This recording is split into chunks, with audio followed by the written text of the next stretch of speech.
Welcome, everybody, to this property discussion today. And just to remind you all, this forms part of our Money Makeover Challenge. So I hope that for those of you who have been following our candidates, that you've been learning from them. And I really, really hope that you're applying many of the lessons that they're going through and they're learning in your own lives, because that's really what Money Makeover is about. It's about sharing the journey of our 6 candidates with you as the South African public, so that you can get inspired and find tips and ways to improve your own finances. Well, today we're talking all about property because, at the end of the day, buying a home is probably the biggest single asset purchase that most of us are going to make. And so it's really, really important to do your homework before buying a home. And that's really the narrative, I think, of Malefi, our candidate Malefi this year is getting ready for buying a home and what that entails. Today I'm going to be joined by 2 experts. I'm going to be joined by Mboiselo Kumalo, who's head of collections at Absa Home Loans.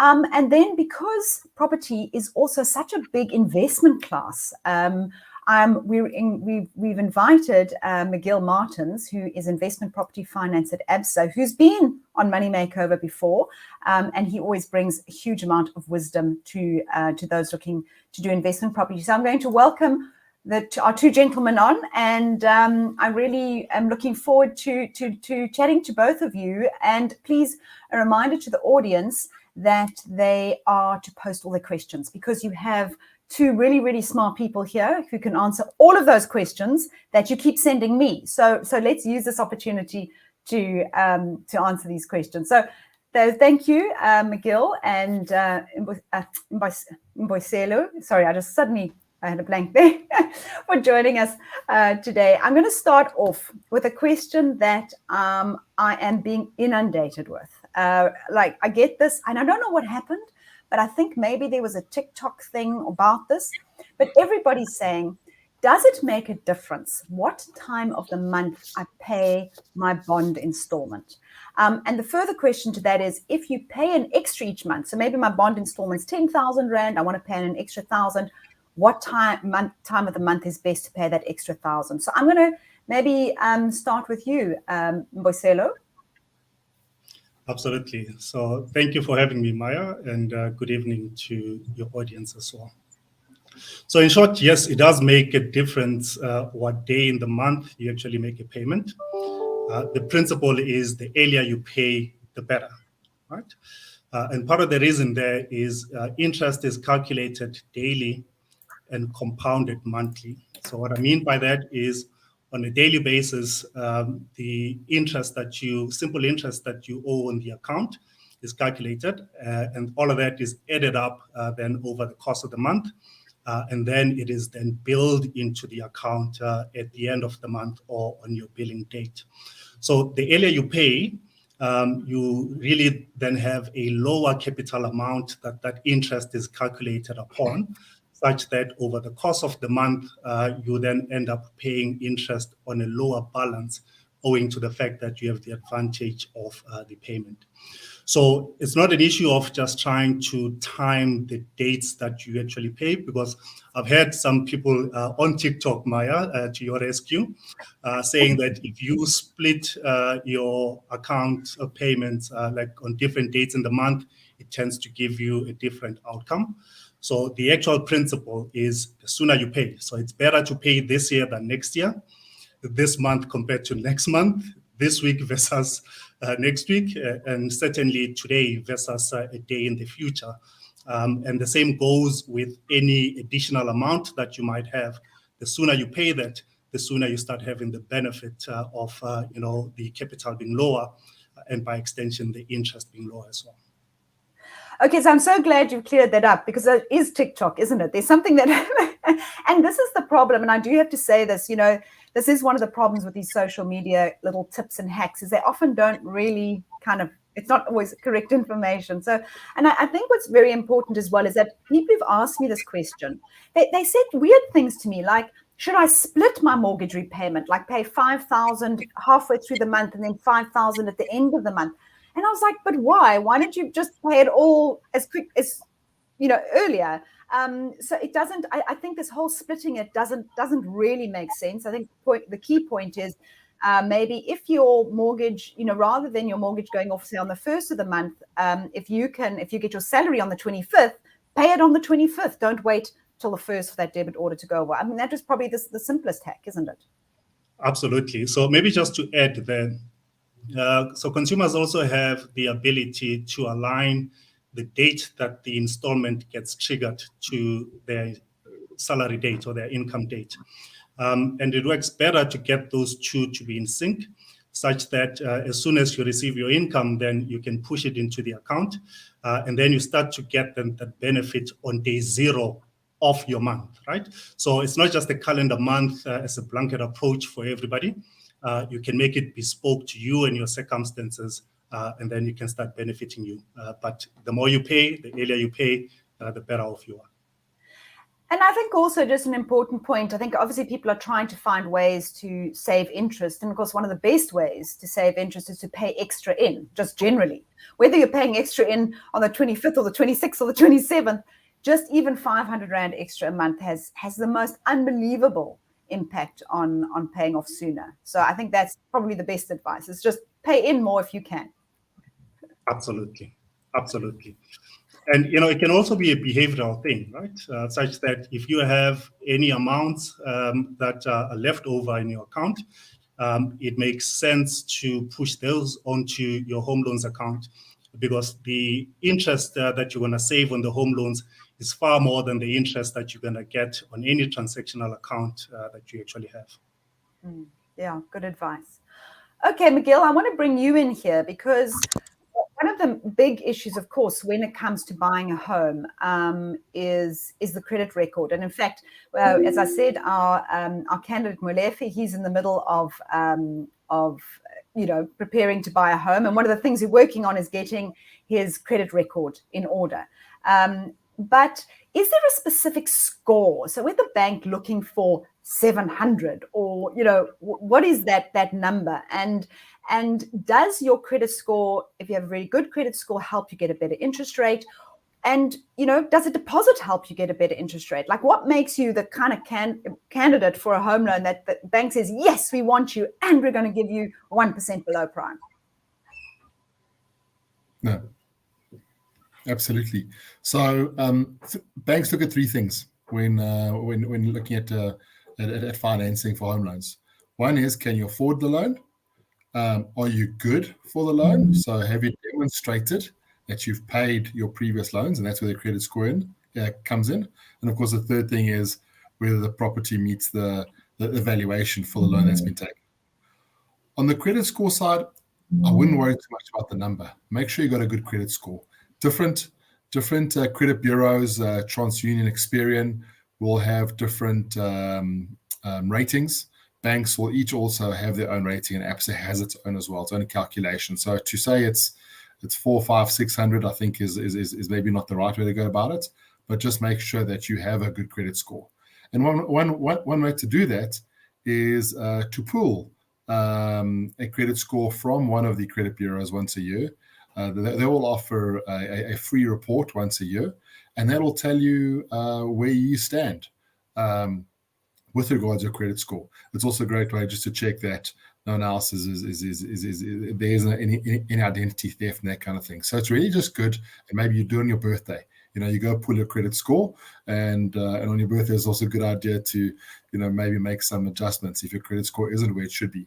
And all a credit score shows is that where you've taken up a contract, whether it's a cell phone, vehicle finance, credit cards, personal loans, other home loans, that you have fulfilled your commitment. You've paid back to that lender how much you committed to paying them back on the date that you committed to paying back, and that's what a credit score provides. In terms of your question around deposits, absolutely. So deposit is critical. A deposit demonstrates to the bank that you're invested in the property that you're purchasing. The banks are very happy to give you a 100% loan if you qualify. But if you do put a 10% deposit down, what that shows to the bank is that you're committed. It takes a little bit of risk away from the bank because now they're only having to lend you 90% of the loan. And because of that, the bank will in most cases provide you a better interest rate. So a combination of coming in with a good credit score and a deposit will definitely get you the best rate possible. Not to say that a credit score that's average won't still get you the loan, but it might not get you the best interest rate possible. There are certain bands that our credit team looks at. So, but definitely, best credit score and a deposit will definitely make a difference. And it's actually quite significant. I've been running the numbers actually for an article we will be publishing on Sunday with Molefi's figures. I mean, it was actually really interesting to see how much what the impact a deposit made just in itself in terms of reducing monthly repayments. So obviously, if you put it on deposit, your monthly repayments will be less.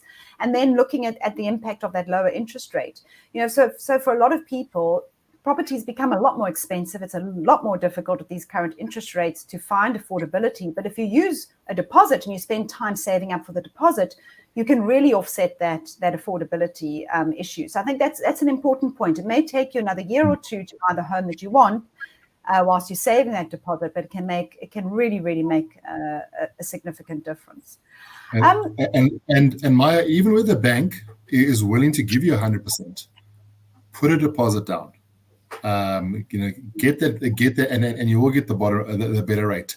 And then an option is to actually pay what you would have paid on 100%.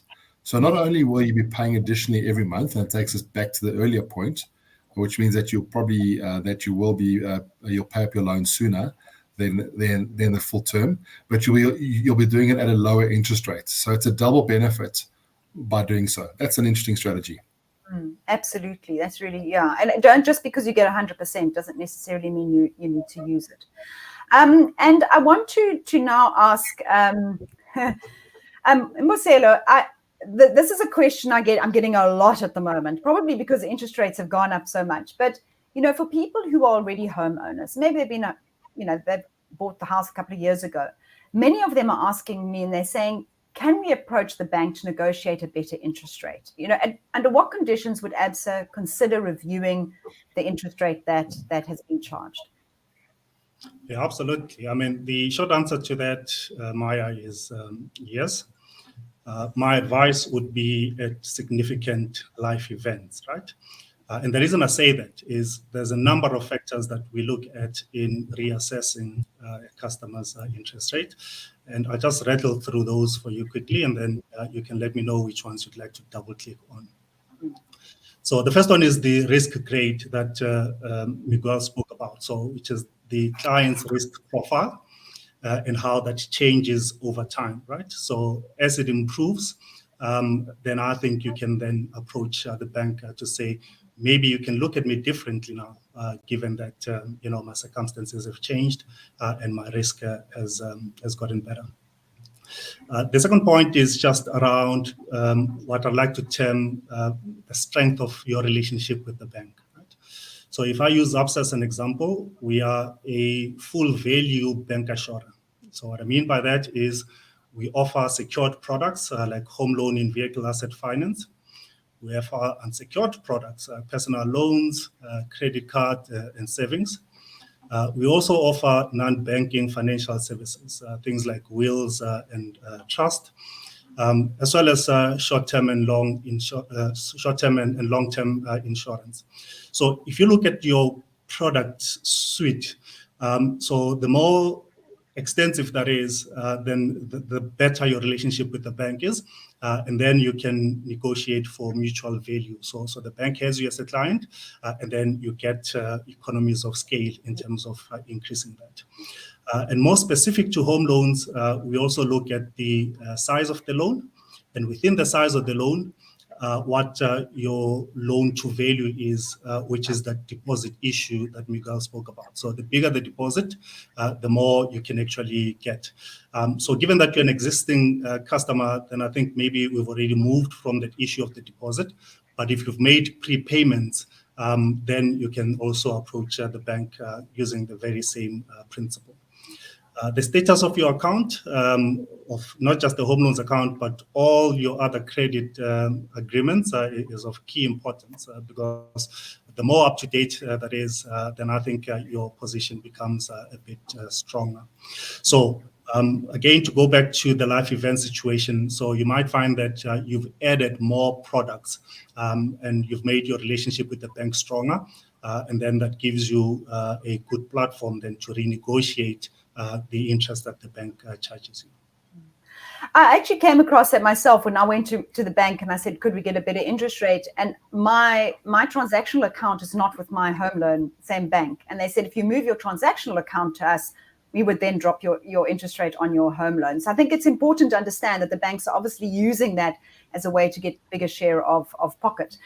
So an important one. And again, your risk profile may have improved, your income has improved, you've shown really good repayment behavior. So I think that it is definitely worthwhile it's certainly worth asking. That's what I always say.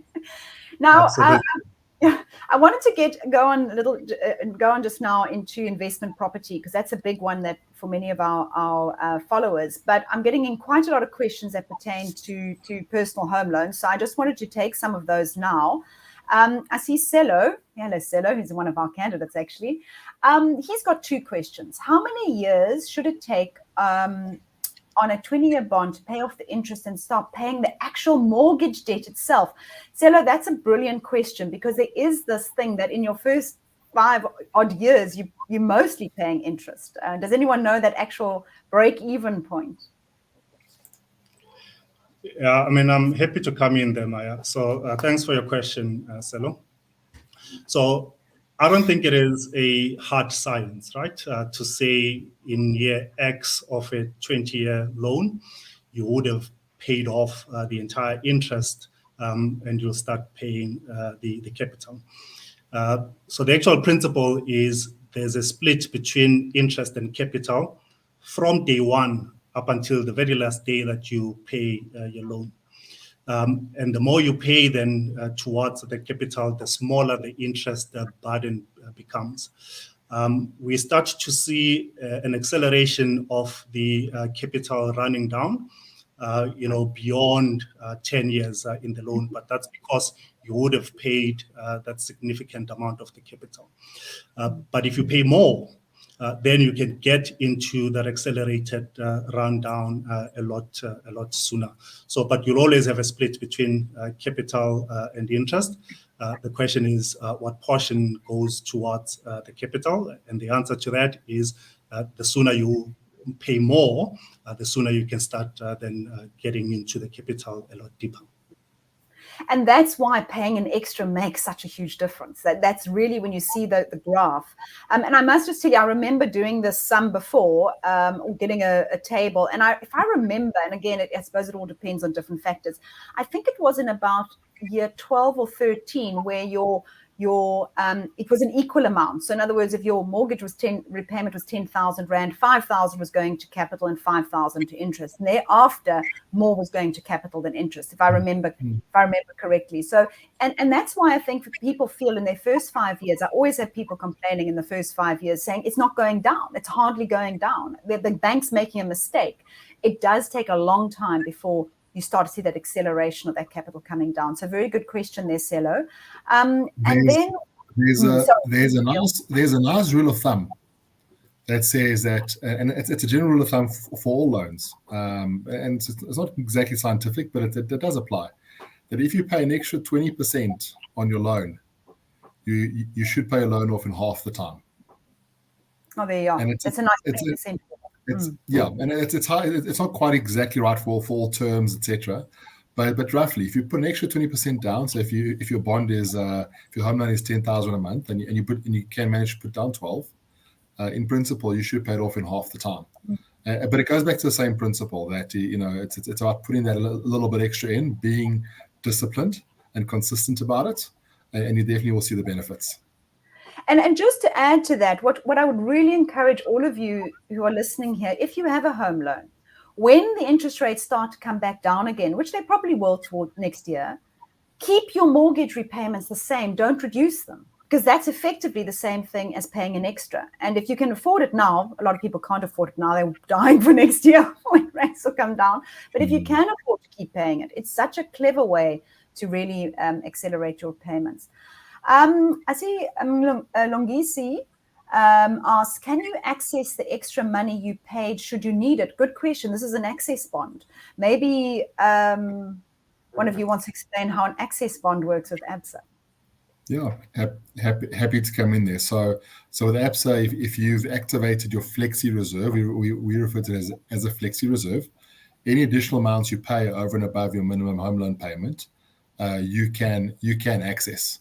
So if you do get a windfall, inheritance, a bonus, etc., and you want to put that in your home loan and park it there, until you want to use it for something else, you can access that down the line. But also, and this is also worth noting, is that if you are paying those extra amounts in every month, that will grow as an access amount over time as well. And that's where the discipline also comes in, is that, that the extra couple hundred rand, maybe 1,000, 2,000 rand a month that you're paying into your home loan, that as that grows and it becomes very enticing to access that and go away for a long weekend or pay for a holiday or something like that. And that's where that discipline comes in. But absolutely, there's a flexi reserve. All the banks have a version of it, and with Absa you can absolutely access it as and when. You can access it on your banking app, on your internet banking. It's very easy. I must tell you what we do. We actually pay we actually save our children's school fees in our mortgage. So we put an extra every month. And then at the beginning of the year, because you get that discount, we pay up front. And we just find that helps save us interest during the year, because we obviously pay less interest whilst the balance has been reduced. So that's one of the ways we use it. Absolutely. I'm having a few questions here about age. Is there an age limit that banks look at when deciding to approve a home loan? And another question, is it possible to get a home loan at 55 as a first property buyer? Yeah, so age is not used to disqualify people from taking up loans. What we look at is your ability to repay the loan to completion, right? So the older you are, it would work better for you to then pay it a lot sooner, or to put up a significant deposit. Or you can also just fix the term that you'd really like to take it for, so that it coincides with your economically active years. It's the same principle also in terms of young people, young professionals. We would not necessarily disqualify you from taking up a loan as long as you have the capacity to enter into a contractual agreement, also a source of income that we can rely on. Then we're able to enter into a relationship with you. It's an interesting one because, at 55, maybe you're going to retire at 65, you could be entering into retirement with quite a big liability, which is not always a good financial plan, but it could be an investment property. And then that changes things a little bit. Maybe we should just jump into I'm going to maybe ask Miguel that question now, because I do want to go into investment property. I still want to get through some more of the practical questions I'm getting asked here by our viewers. But maybe this is a good time to just take a little segue and say, what if you're 55 and you've decided to buy an investment property? And so in other words, you're hoping that your tenant will be able to pay off the mortgage for you, even in retirement. Sure. I think anytime you're wanting to get into investment property, one thing you need to go in with is knowledge. It's understanding what you're getting into, the contract you have with a bank, the commitment you've made, the fact that you're getting into a business. You now become a landlord, become an investor. You're now working with tenants, and there are legal issues around that, and getting your leases right, and inspections, and all that. Doing that at age 55, a lot of people do. They will take a payout, a retirement, retrenchment policies, and they might, once they earning again, they will go buy properties, get the home loan, and use it as to fund their retirement period of their lives. So I think those decisions need to be thought through. As I said just early on, you don't want to be 65 and you're still owing, half that bond, half that home loan to the bank. You could do that, but then you understand what you're doing and understand the implications of that. Because at the end of the day, there's a commitment. A home loan, a 20-year period is a very long period. And I think it's very difficult to think in terms of 20 years. We can think in terms of a couple of years, but it's important to understand that there's a long commitment there. But generally, I think get some knowledge together, understand the type of business you're getting into, understand the type of tenant you're going to take on. You get tenants that are more high risk than others. And I might say, students or first-time tenants versus, a family, for example, understand what you're getting to, short-term rentals, long-term rentals, etc. So there's a myriad of strategies, and investors need to be aware of what comes with having a property in any one of those. Miguel, I have such a concern about property as an investment because people talk about it as a passive investment. It is not a passive investment. It's an extremely active investment. You have to really know what you're doing. And we have seen, and certainly you've worked with us in Money Makeover over the years, where we've had people entering Money Makeover for the very reason that they're in financial difficulty because of their investment properties. Many times the mistakes people make, for example, are buying into sectional title with high levies and realize they can't actually rent the property out to cover even the levies, let alone the mortgage. So what do you think are in your experience, some of the big mistakes people make when it comes to investing in property? Yeah, so it might be more passive, but it's definitely not passive to your point. There's nothing passive about having to put an advert in private property and take 15 calls and then go and view 5 prospective tenants, having to make a decision, do credit checks, etc. And there's a bit of work that's required. First and foremost, it's get some knowledge. There are plenty of books and resources out there. Even social media, YouTube, there are plenty of resources. There are courses that people. No, but exactly right. And I think going to one source and saying that is the source, I think is always a bit dangerous. But there is plenty out there that's going to give you good guidelines or good guidance in terms of what needs to be done and how to manage this and what to expect.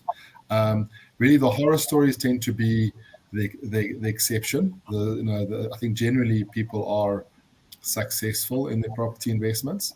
But if you're going for armed with education, with the right tools, companies like TPN, who is a partner of Absa's, provide a lot of tools in terms of credit checks, leases to use with tenants.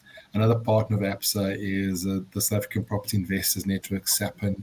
They provide courses and meetups with investors, and just making yourself available and taking the time to go through what's out there, at least gets you ready. Education, it starts with education, and then following that, do the numbers. Once you understand what it is you're going to go into, and your point around levies are incredibly expensive these days, and body corporates aren't out there to make a profit. They're out there to manage. To manage their estates, their complexes, and to build funds. They want to have a fund, for when they need to repaint, etc. So levies have a purpose, but they definitely hit your cash flow as an investor. And if you don't appreciate that, you're going to get a rental. You've got to pay your home loan. You then got to pay your levies, and of course, then there are the odd repairs and maintenance that come through, and you might have a vacancy for a month or two in between tenants. So being prepared, doing the numbers, having a savings fund for a rainy day or for those vacancies, that is how an investor thinks. And that's that's some of these, and there are many guidelines in terms of having a successful investment strategy. And maybe a question for you, Mboselo, is around getting a loan for an investment property. So I know one of the challenges is that you now want to buy this investment property, and I see one of our commentators, Yeshua, wants to buy more investment properties. But one of the challenges is you go along and it's got to be on your affordability. But maybe you are expecting the tenant's income as part of that affordability. So, but the tenant isn't in there yet because you're still buying the property. How does Absa view a home loan or mortgage for an investment property? Yeah, absolutely.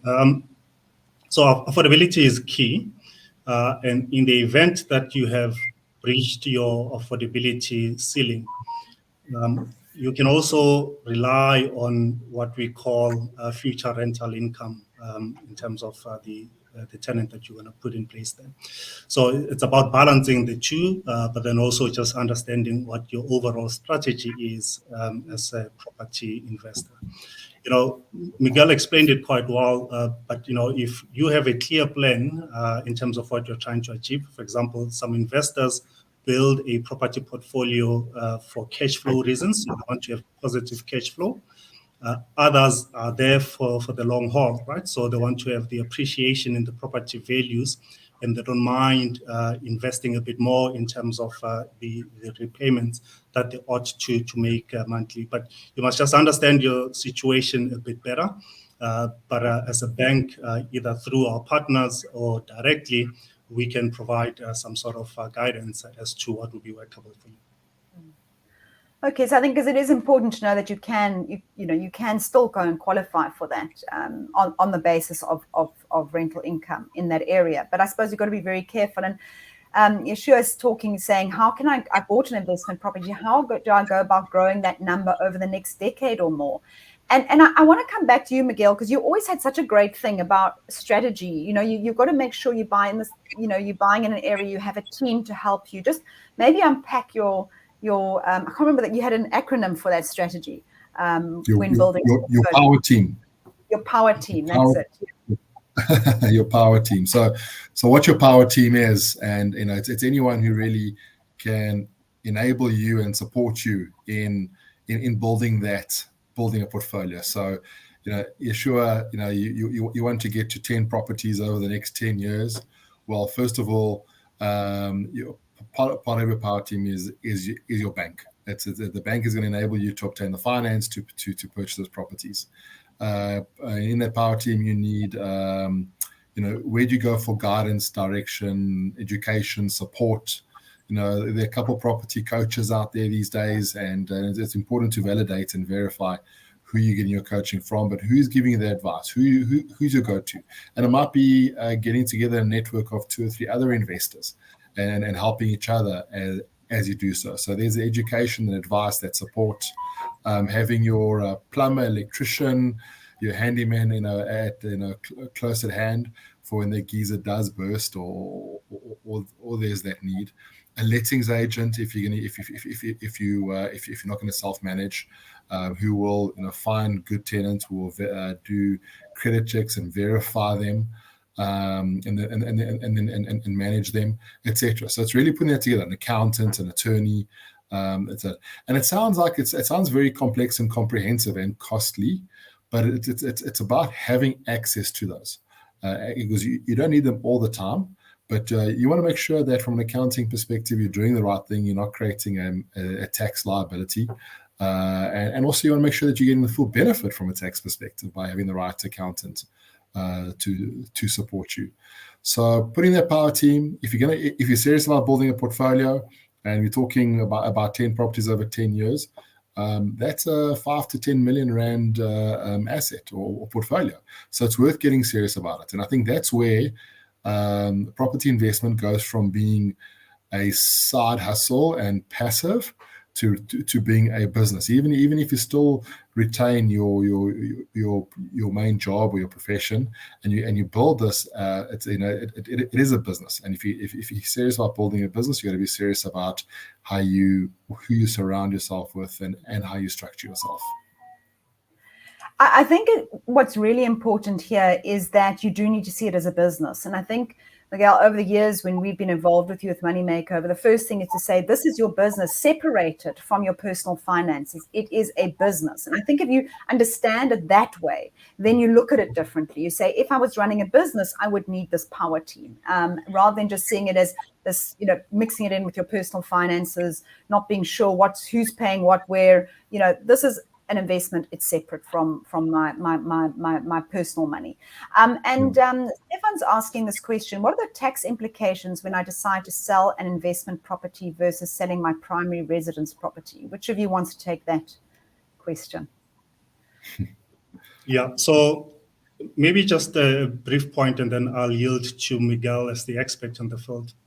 So I think building that power team is a fundamental that you must get right, irrespective of the size of your portfolio, because you want to do it right from the very foundation, so that it does not end up swallowing you or causing unnecessary distress that might even turn you away from the portfolio. And I think access to knowledge is important. Like Miguel spoke earlier, there's an entire ecosystem that we are cultivating on the Absa side through our partners, SEPIN, as well as a few other partners. But then also directly with us, we can provide a bit of advice in that process of you trying to get into it. But treat it like a business, and then it will be good to you accordingly. But Miguel, I'm happy that you deal that part. So I think it's never wise to start advising on tax matters. But I know that I think on your primary, if you sell your primary residence, you get the benefit of capital gains tax, which you don't necessarily get the benefit with investment property. Also different expenses. Yeah, so 2 million rand, you can make a 2 million rand profit on your primary residence before you pay capital gains tax. It's not an exemption you have on investment property. Not as far as I know, and especially when that property is in different entities, when you get into trusts and PTYs, etc. This is when your accountant and your tax accountant will give you advice and guide you on how to make these decisions. And sometimes these decisions are made for you when you buy, not when you by the time you sell, you kind of already committed down that road. So even having being able to go to someone like that, having an hour's consultation, it's a couple $100 rand, but it'll save you possibly tens of thousands of rands down the line. So never take away. There's many resources one can Google and read up on. And whenever I'm looking for something on the web, I always look at 2 or 3 different sources and see if I can triangulate to see if I've got something that makes sense. But then I take that as now I'm so half educated, I then go find the specialist so that my questions to that accountant are already better than if I was going there with no knowledge at all. And this knowledge builds over time. When you got 1 property, it's manageable. You can do this research. When you got 2, you're doing more research. You actually build up this self-knowledge as you proceed with your property portfolio growth. But I love that. Go educate yourself, learn about things so that you can ask the right questions. It's not about not using the expert. It's about using the expert efficiently, because you now know what you don't know. And where you need the expertise. I think that's very important.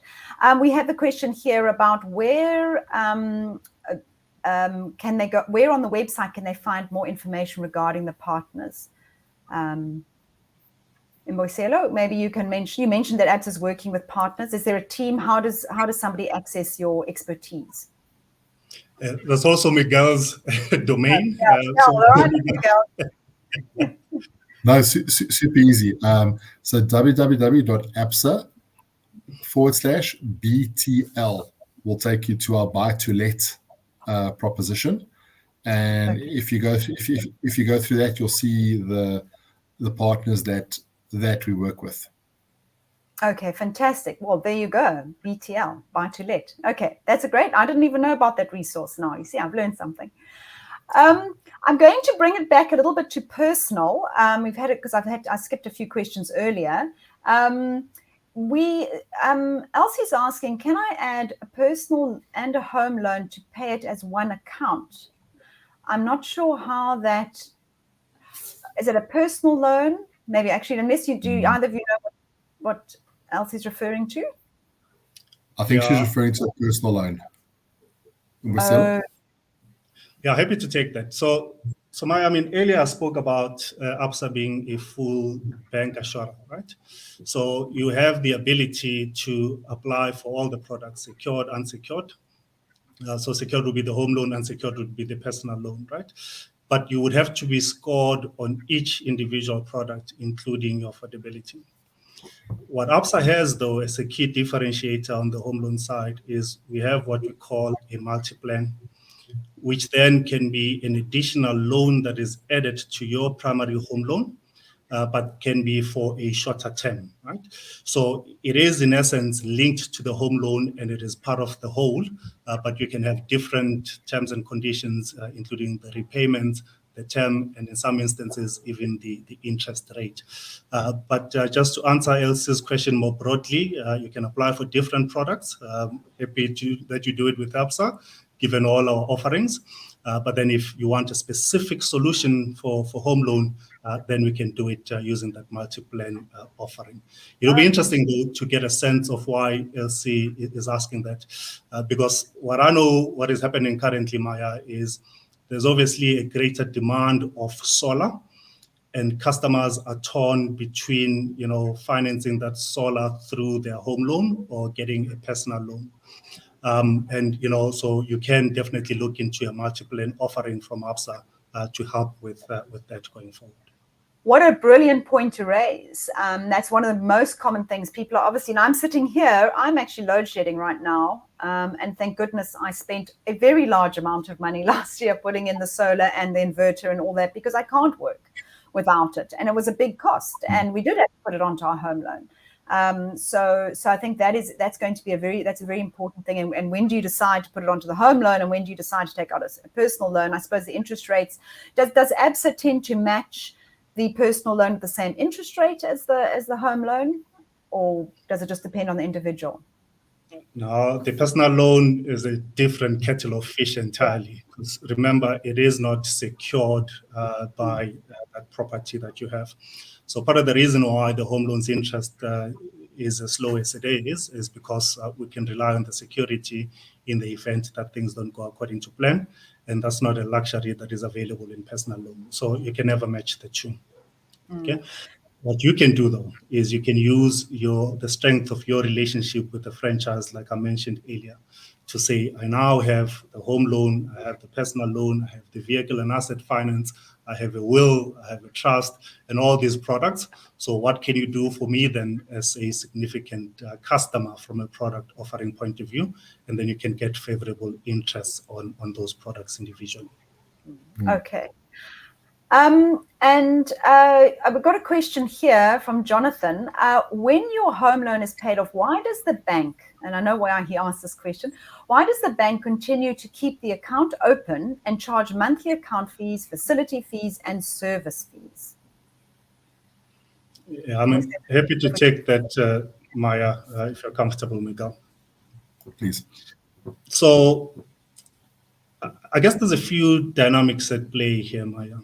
So like Miguel mentioned, and I think you also alluded to it earlier, you can pay more into your home loan with the purpose of drawing that money out in the future.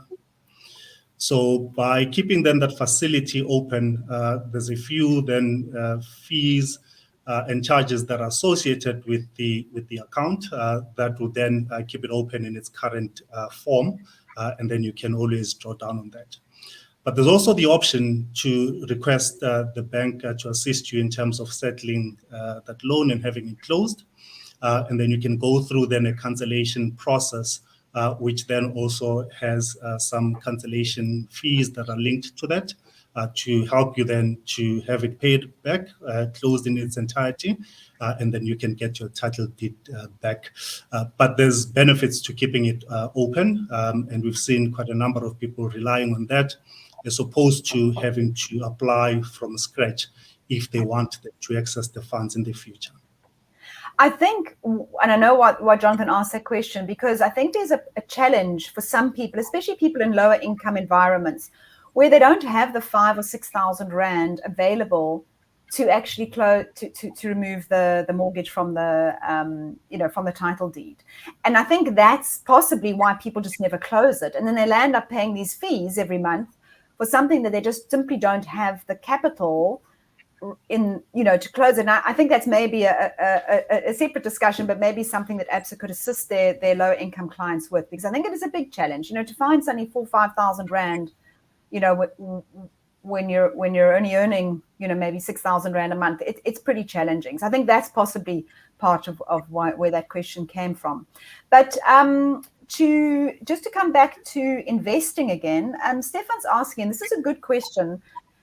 What is your view of attempting to get a maximum loan to fund an investment property purchase, to attempt to use as much of your tenant's money as possible to pay back your investment? But actually, there's more of a tax benefit there, isn't there, McGill, to making sure that you maximize your loan with the interest versus putting up a big deposit. Yeah. So if I understand correctly, get the maximum loan possible. Even if you could put down a deposit and almost try to make zero profit on the rental to maximize it. Yeah, because interest is offset. Just to explain to everyone, you can offset interest against tax, so off the rental income from a tax perspective. Yeah. There's nothing wrong with that. I think it's sometimes you don't need to make a profit to still have a good investment. Because a profit, you're still paying down a loan, you're still getting that capital appreciation as a property appreciates, even if that's a bit slow, but you're still getting all that. So even if you're breaking even, there is still it can still be a viable investment. I think that's when you start balancing things out that keenly, you've got to be sure. It's probably good to have a savings fund somewhere. That rainy day fund we spoke about. You want to deal with vacancies, any unexpected costs. But absolutely, and I think. But this is really, he's coming from a tax perspective. This is where a conversation with your accountant will say, okay, this is how we're going to do it. And sometimes accountants will say, look, you've got 3 home loans. Three investment properties, 3 investment home loans. You might want to increase the home loan on one, access that cash, access the equity. We've been speaking about that. To put into some other investment, either another property or something else. So there's once you start building a portfolio, it's not just about the property. It's not just about what you see. All of a sudden, a whole world of opportunities can be presented to you, and used correctly in the right manner, can really enhance and enable one to really go from just having investment property to actually real wealth creation. But it's done with good and prudent thought. It's done with getting solid advice, and then having a strategy. Absolutely. And I do think, sorry, maybe just to add there. So it also, I think, depends on your personal appetite as a person, right? Because you don't want to be over geared to a point that you can't survive any storm or any challenges that come, because what might have been intended to be a wealth creator, to give you peace of mind, might end up being the reason you have headaches that you did not bargain for. So I don't think being over leveraged, particularly under the current interest rate conditions, is the best solution. You must create the right type of buffers for yourself, in line with what your risk appetite is as a person. Well, I was actually thinking what Miguel was saying is you could take that amount that you would have put down as a deposit and keep it as a buffer fund. So it's always there, and at any time you could throw it in, but you're getting the tax benefit. But I think you need to do the maths. I think we often obsess about the tax, and we haven't worked out whether it actually makes sense or not. So I think, again, good advice to go and actually sit with an accountant and run the numbers. Marlene's got a very good question here as well, and I think this to me is a question of when do you go for a personal loan versus a home loan. So your home's paid off, your bond's closed, right? You don't have an access bond or anything. It's you now want to do an extensive renovation. Does it make sense to take out a new home loan, using obviously the property as security? I suppose there's a lot of costs involved in opening up a home loan again. When does it make sense to go and just take a personal loan versus loans? Obviously, your home loan would probably be at a lower rate. Anyone want to grab that question? Yeah. Maybe two thoughts. Maybe some quick thoughts. Be careful when you're taking 20-year money to do a 6-month renovation, or 20-year money to buy a car which you would have otherwise financed over 4 years or 5 years, because it's going to take you 20 years, going to cost you more interest. So take that into consideration. It's going to cost you a lot less. A 200,000 rand home loan is going to cost you, I think, 2,000 a month or thereabouts. But a 200,000 rand vehicle finance over 6 years, I'm going to hazard a guess, is probably 3 or 4 times that amount. But then you also pay a lot less interest. So the initial cash flow is appealing, but actually then you're stuck with that commitment over time. So there's that to take in consideration. Of course, if you're using it to do a renovation and you're improving your assets and you're adding value, that's always a good reason. But again, it all comes down to the numbers and understanding what it is you're getting yourself into and what you're getting committed to. Mboselo, your thoughts? Absolutely. So home ownership is also about wealth creation. And one of the benefits there is you can still pay off the home loan at a similar term as you would have a personal loan, while having then the benefit of the low interest. So I guess then the question would be the cost of opening up a new loan. But if you already have it existing, then you can just tap into that, to the earlier question that was asked. But the principle for me here is you can create wealth through your home, and then you can use that to get cheap money, but you must do it in a way that is prudent and that is well thought out as well. So I guess it actually depends on where you find yourself as a person. But to Miguel's point, you must consider all the possibilities, the pros and cons, and ensure that you have the right advice from people that understand the products and the finances better. But I think you raise a very important point then. A lot of people don't realize this. You don't have to take a 20-year mortgage. You can take a 5-year one. So you could, technically speaking, say, I'll pay it off over 5 years, but it's that bond origination fee that really hurts. And I would advise anyone to go and ask total cost. You always get a quote for a loan, whether it's a home loan or a personal loan. Look at total cost. What will this total cost be? And I think from there, you can make an advised decision. I want to thank both of you so much. This has been really, really interesting. And I think we could probably carry on all night, but I think everyone has dinners to get to. I've really, really appreciated it. And I think hopefully our viewers have taken a lot from that. So thank you very much to both of you. Absolute pleasure. Thank you for having us.